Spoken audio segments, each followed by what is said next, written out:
बड़ा हुआ तो क्या हुआ, जैसे पेड़ खजूर। बड़ा हुआ तो क्या हुआ, जैसे पेड़ खजूर। पंथी को छाया नहीं, फल लागे यति दूर।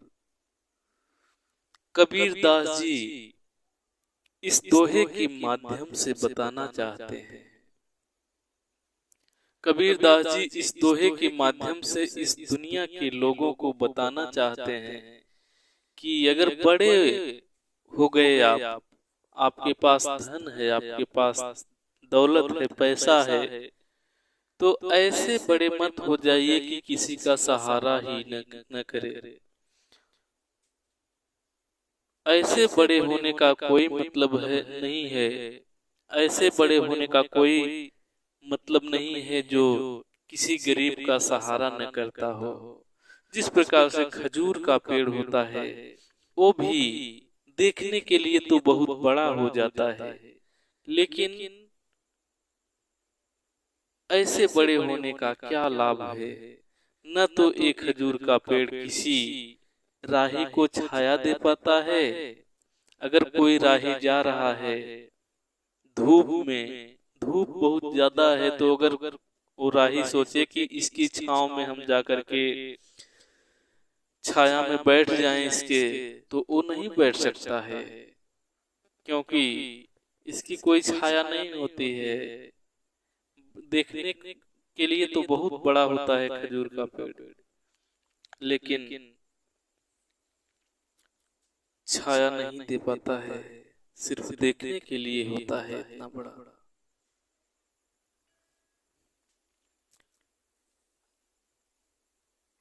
इस खजूर की तरह कुछ लोग होते हैं जो बहुत ही धनवान हो जाते हैं, लेकिन किसी का सहारा नहीं कर पाते, सिर्फ कहने के लिए बड़े होते हैं।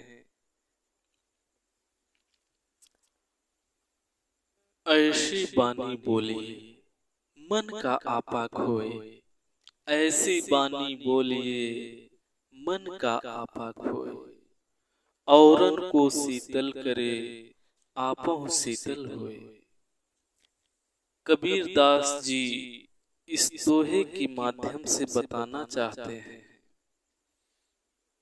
कबीर दास जी इस दोहे के माध्यम से बताना चाहते हैं कि आप हरदम ऐसी बातें करिए, किसी के सामने जाइए तो ऐसी बातें करिए जो मन को प्रसन्नता दे, जिससे सुनने वाले को अच्छी लगे। जो आपकी बातों को सुने उन्हें प्रसन्नता हो, अच्छी लगे, मीठी बात लगे, वो बातें उनको भी शीतलता दे, यानी उनको भी प्रसन्न करें और आपको भी प्रसन्नता मिले। ऐसी बातें करनी चाहिए। गुरु गोविंद दो खड़े, गुरु गोविंद दो खड़े, काके लागू पाए। बलिहारी गुरु आपने, गोविंद दियो बताए। कबीर दास जी गुरु का बड़ा महत्व बताते हैं।